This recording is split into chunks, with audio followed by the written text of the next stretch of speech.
మీరు ఏమేం నేర్చుకుంటారంటే ఏజెస్లో gap method ఎలా యూజ్ చేయాలి నేర్చుకుంటారు సార్. గ్యాప్ మెథడ్ తోటి వయసులకు సంబంధించిన ప్రాబ్లమ్స్ ఎలా సాల్వ్ చేయాలి అనేది మీరు నేర్చుకుంటారు. బాటమ్ అప్ అప్రోచ్, మనకు మ్యాథమెటిక్స్లో లెక్కల్లో ఏ ప్రాబ్లం అయినా 2 మెథడ్స్లో సాల్వ్ చేయొచ్చు. ఒకటి టాప్ డౌన్ అప్రోచ్, ఇంకోటి బాటమ్ అప్ అప్రోచ్. ఈ బాటమ్ అప్ అప్రోచ్ అంటే ఏంటో నేను ఇప్పుడు క్లాస్లో డిస్కస్ చేస్తాను. రైట్, బాటమ్ అప్ అప్రోచ్ అంటే ఏం లేదు, ఒక క్వశ్చన్ ఉంటుంది, ఈ క్వశ్చన్లో ఒక స్టేట్మెంట్ ఉంటుంది, ఒక కండిషన్ ఉంటుంది, 4 ఆప్షన్లు ఉంటాయి. జనరల్గా మనము ఏ మ్యాథమెటిక్స్ క్వశ్చన్ తీసుకున్నా కానీ ఒక స్టేట్మెంట్, రైట్, ఒక ఇన్పుట్ వాల్యూస్, ఆ ఇన్పుట్ వాల్యూస్ ఒక కండిషన్ని సాటిస్ఫై చేయాలి. సాటిస్ఫై చేస్తే ఒక ఆన్సర్. ఈ క్వశ్చన్ నుంచి ఆన్సర్ కనుక్కోవడాన్ని క్వశ్చన్లో ఉన్న ఇన్పుట్స్ యూజ్ చేసి దాంట్లో ఒక ప్రాసెస్, అది మ్యాథమెటికల్ ప్రాసెస్ కావచ్చు, లేకుంటే నాలెడ్జ్ బేస్డ్ క్వశ్చన్ కావచ్చు, ఏదైనా కావచ్చు. క్వశ్చన్కి ఒక ప్రాసెస్ ఇన్పుట్గా ఇస్తే మనకు ఆన్సర్ వస్తుంది. దీన్ని మనము టాప్ డౌన్ అప్రోచ్ అని అంటాం. జనరల్గా మ్యాథ్స్లో మనం స్కూల్ లెవెల్లో చేసిన అప్రోచ్ని టాప్ డౌన్ అప్రోచ్ అని అంటాం. క్వశ్చన్ చూస్తాము, క్వశ్చన్కి యూజ్ చేసే ఫార్ములా రాస్తాము, బాక్స్ పెట్టుకుంటాము, ఫార్ములాలో ఇన్పుట్ ఇస్తాము, మనకు ఆన్సర్ వస్తుంది. క్వశ్చన్ నుంచి ఆన్సర్ రాబట్టడం, ఇది టాప్ డౌన్ అప్రోచ్. సార్ మరి బాటమ్ అప్ అప్రోచ్ అంటే బాటమ్ అప్ పేరే చెప్తుంది సార్. టాప్ డౌన్, పైన నుంచి కింద వరకు. పైన ఉంది క్వశ్చన్, రైట్, కింద ఉంది ఆన్సర్. క్వశ్చన్ నుంచి ఆన్సర్ రాబట్టడాన్ని మనము టాప్ డౌన్ అప్రోచ్ అని అంటాం. బాటమ్ అప్, క్వశ్చన్ స్టేట్మెంటే చెప్తుంది. బాటమ్ అంటే ఆన్సర్ ఆప్షన్స్ని యూజ్ చేసి సాల్వ్ చేసే అప్రోచ్ని ఆన్సర్ ఆప్షన్స్ ఆన్సర్ ఆప్షన్స్ని యూజ్ చేసి సాల్వ్ చేసే అప్రోచ్ని మనం ఏమంటాము? రైట్, బాటమ్ అప్ అప్రోచ్ అని అంటాం. చాలా ఇంపార్టెంట్ క్లాస్. రైట్, ఈరోజు ఆల్మోస్ట్ ఒక 25 నుంచి 30 క్వశ్చన్ల వరకు సాల్వ్ చేస్తాను. ప్రతి ఒక్క క్వశ్చన్లో traditional method, answer options use చేసి సాల్వ్ చేయడం ఎలా చూద్దాము. ఓన్లీ క్లాస్ మొత్తము కూడా ఏజెస్ మీదనే ఉంటుంది. ప్రతి ఒక్క క్వశ్చను కూడా రైట్. కొన్ని క్వశ్చన్స్ నేను ఈ క్వశ్చన్ కలెక్షన్స్ ఏంటంటే staff selection commission previous year క్వశ్చన్లు, బ్యాంక్ ఎగ్జామినేషన్లో వచ్చిన కొన్ని ఒరిజినల్ క్వశ్చన్లు, PYQ క్వశ్చన్లు, దాని తర్వాత APPSC TSPSC బోర్డు ద్వారా జరిగిన ఎగ్జామినేషన్లో వచ్చిన వయస్కులకు సంబంధించిన క్వశ్చన్లకు సంబంధించిన PYQలు, క్యాట్ ఎగ్జామ్లో వచ్చిన వయసులకు సంబంధించిన క్వశ్చన్లలో వాటి యొక్క ప్రీవియస్ ఇయర్ క్వశ్చన్స్ అన్నీ కూడా questions, previous year questions collection 1 by 1 discuss చేద్దాము. క్లాస్ మొత్తము వినండి. ప్రతి ఒక్క ప్రాబ్లంని నేనైతే ఆ క్వశ్చన్ని ఎలా సాల్వ్ చేస్తాను అనేది మీకు డిస్కస్ చేస్తాను. ఈ ఏజెస్ అనేది రేషియో, నిష్పత్తులు కనుక మీకు చక్కగా అర్థమవుతే దాని యొక్క అప్లికేషన్ టాపిక్ రేషియోస్ అనే టాపిక్ మీకు కరెక్ట్గా అర్థమవుతే, రేషియోస్ అనేది మీకు కరెక్ట్గా అర్థమవుతే మీకు ఏవే టాపిక్స్ ఉన్నాయి సార్? రేషియో ఫ్యామిలీ నుంచి కొన్ని ఇంపార్టెంట్ టాపిక్స్ ఉన్నాయి. అదేంటేంటో చూద్దాం సార్. రేషియోస్ కరెక్ట్గా పూర్తిగా చదివిన తర్వాత ఏజెస్, వయసులకు సంబంధించిన అన్ని క్వశ్చన్లు రైట్ రేషియోస్ మీదనే ఉంటాయి. పార్ట్నర్షిప్, భాగస్వామ్యం, పార్ట్నర్షిప్లో 90 to 95% క్వశ్చన్లు మనము రైట్ రేషియోస్ యూజ్ చేసి సాల్వ్ చేయొచ్చు. కాలము, వేగము, దూరము, దాంట్లో ట్రైన్ ప్రాబ్లమ్స్ తీసుకున్నా, పడవలు, ప్రవాహాలు, బోట్స్ అండ్ స్ట్రీమ్స్ ప్రాబ్లమ్స్ తీసుకున్నా, right pipes and systems problems తీసుకున్నా, ఎలివేటర్ ప్రాబ్లంలు తీసుకున్నా, అన్నీ యూజ్ చేసేది టైం, స్పీడ్ అండ్ డిస్టెన్స్. దాని తర్వాత రైట్ టైం అండ్ వర్క్, వేతనాలు, పని చేసే రోజులు, పని మరియు వేతనాలు, దానికి సంబంధించిన టైమ్ అండ్ వర్క్. ఈ 4 కూడా రేషియోకి సంబంధించిన ప్రాబ్లమ్స్, రేషియో నుంచి డెరైవ్డ్ టాపిక్స్. మీకు రేషియో అర్థం కాకపోతే ఈ 4 కొంచెం మీరు కష్టపడతారు. అందుకే రేషియో ఫండమెంటల్స్ అనేది మీకు చాలా ఇంపార్టెంట్. ఈరోజు మనం క్లాసులో 2 ప్రైమరీ అప్రోచెస్ చూద్దాం సార్. జనరల్గా వయస్సులకు సంబంధించి ఏ ప్రాబ్లమ్స్ చూసినా కానీ మనము ఒకటి గ్యాప్ మెథడ్ ద్వారా సాల్వ్ చేయొచ్చు, ఇంకొకటి బాటమ్ అప్ అప్రోచ్ ద్వారా మనము సాల్వ్ చేయొచ్చు. బాటమ్ అప్ అప్రోచ్ ద్వారా మనము ఈ క్వశ్చన్స్ని సాల్వ్ చేయొచ్చు. కొన్ని ఇంపార్టెంట్ కీ పాయింట్స్ రాద్దాం సార్. కొన్ని ఇంపార్టెంట్ కీ పాయింట్స్. వయసులకు సంబంధించిన ప్రాబ్లమ్స్ ఎప్పుడైనా చెయ్యాలి అని అంటే నేనేమన్నాను, ఒకటి గ్యాప్ మెథడ్ అని అన్నాను. గ్యాప్ మెథడ్ అని అన్నాను. గ్యాప్ మెథడ్ అంటే ఏంటో ఒక్కసారి ఇంట్రడక్షన్ ఇస్తాను, ప్రాబ్లమ్స్లో నేను ఎక్స్ప్లెయిన్ చేస్తాను. ఇప్పుడు నా వయసు 39 సంవత్సరాలు. 5 సంవత్సరాల తరువాత నా వయసు ఎంత అవుతుంది? 39 + 5 44. 5 సంవత్సరాల తరువాత అంటే ఫ్యూచర్. ప్రజెంట్ ఉన్న నా వయసుని ఎక్స్ అని అనుకుంటే రైట్, 5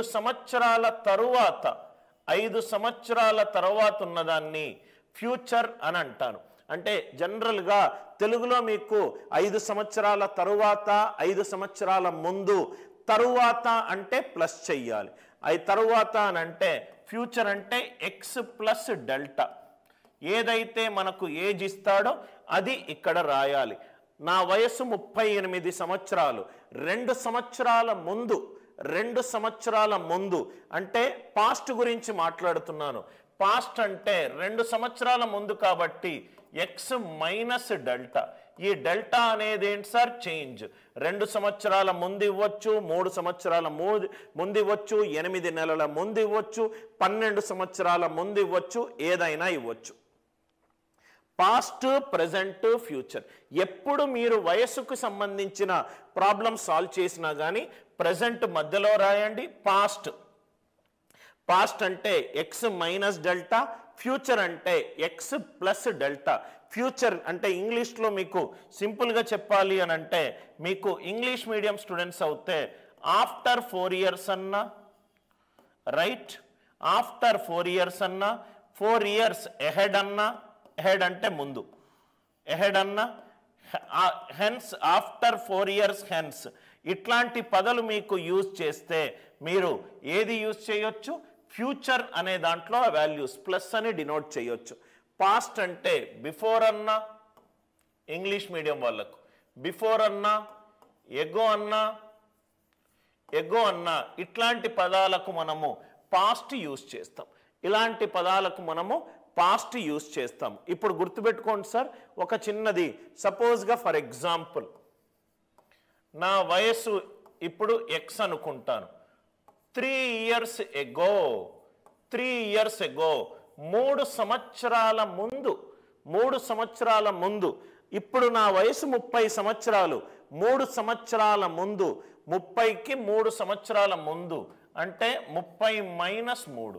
ఎప్పుడైతే నేను ఎగో రాస్తానో, నేను ఎక్స్ మైనస్ ఏదైతే డెల్టా అనేది మనకు క్వశ్చన్లో ఇచ్చిన ఇన్పుట్ వాల్యూ, అదే 5 ఇయర్స్ ఆఫ్టర్, 5 సంవత్సరాల తరువాత, 5 ఇయర్స్ ఆఫ్టర్ అంటే ఎక్స్ ప్లస్ 5.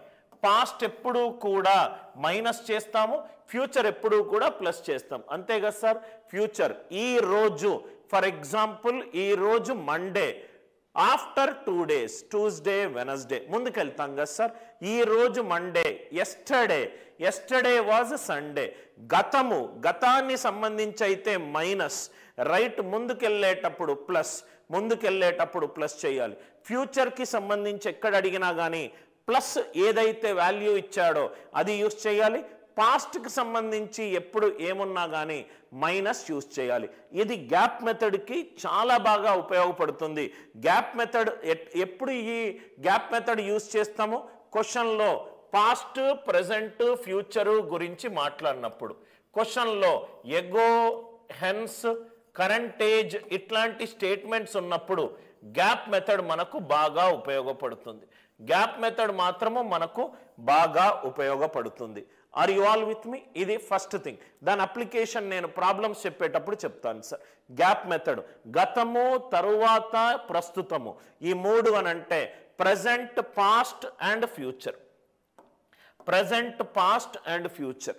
సెకండ్ థింగ్, వయసు ప్రాబ్లమ్స్ సాల్వ్ చేసేటప్పుడు మొట్టమొదటగా మీరు చేయాల్సింది క్వశ్చన్ని కరెక్ట్గా అర్థం చేసుకోవాలి. Read the question carefully. ఏం అడిగాడు, నాకేం అవసరము, సంబంధం లేనిది సాల్వ్ చేయాల్సిన అవసరము లేదు. క్వశ్చన్ కరెక్ట్గా చదవండి. క్వశ్చన్లో మనకు ఏది అవసరమో అది మాత్రమే సాల్వ్ చేయండి. అవసరము లేనిది ఏది కూడా మనము సాల్వ్ చేసి టైం వేస్ట్ చేసుకోము. Read the question carefully, understand the question carefully. క్వశ్చన్ని కరెక్ట్గా అర్థం చేసుకోండి. క్వశ్చన్ని కరెక్ట్గా అర్థం చేసుకోవడము అని అంటే ఏంటంటే, వయస్సులు ఏది ఇవ్వకపోతే వయస్సులు ఎప్పుడూ కూడా సహజ సంఖ్యలు తీసుకుంటుంది. మీ వయసు ఎంత అని అడిగినప్పుడు 2.5 సంవత్సరాల 3 నెలలు, 2.5 సంవత్సరాల 6 నెలల 10 రోజులు అని ఎవరు చెప్పారు? నాకు 22 సంవత్సరాలు గడిచిపోయాయి, నాకు 23 నడుస్తుంది, ఈ ఆగస్టు 1కి వస్తే నాకు 36, right, 36th birthday I'm going to celebrated. ఏది ఇవ్వకపోతే, వయసు అనేది సహజ సంఖ్య, ఏది ఇవ్వకపోతే వాడు స్పెసిఫికల్గా క్వశ్చన్లో ఆ వయస్సు 23.4 months అంటేనే నేను డెసిమల్ వాల్యూ తీసుకుంటాను. ఏది ఇవ్వకపోతే అది సహజ సంఖ్య, ఏది ఇవ్వకపోతే అంటే సహజ సంఖ్య. ఇది చాలా ఇంపార్టెంట్ పాయింట్ సార్. దీన్ని స్టార్ మార్క్ పెట్టుకుందాం. దీనివల్ల ఏంటంటే మనకు కొన్ని ఆన్సర్ ఆప్షన్స్ ఈజీగా ఎలిమినేట్ చేయొచ్చు. ఏది ఇవ్వకపోతే వయస్సు అనేది సహజ సంఖ్య. ఈ మొత్తము మీకు కావాల్సినవి 4 ఇంపార్టెంట్ కీ పాయింట్లు సార్. 4 ఇంపార్టెంట్ కీ పాయింట్లు. వయసులో ఉన్న ఏ ప్రాబ్లం అయినా సాల్వ్ చేయాలంటే గ్యాప్ మెథడ్ మీకు తెలిసి ఉండాలి. Bottom up approach, answer options use చేసి క్వశ్చన్ని ఫాస్ట్గా సాల్వ్ చేయడం ఎట్లా, ఇది తెలిసి ఉండాలి. క్వశ్చన్ కరెక్ట్గా అర్థం అవ్వాలి. క్వశ్చన్ కరెక్ట్గా అర్థం అవ్వాలి. వయస్సులు ఎప్పుడు ప్రాబ్లమ్స్ చేసినా అది సహజ సంఖ్య తీసుకుంటుంది అని గుర్తుపెట్టుకోవాలి. అది సహజ సంఖ్య తీసుకుంటుంది అని గుర్తుపెట్టుకోవాలి. ఈ 4 పాయింట్లతోటి మీ టైం వేస్ట్ చేయకూడదు, నా టైము మీరు వేస్ట్ చేయకూడదు. డైరెక్ట్గా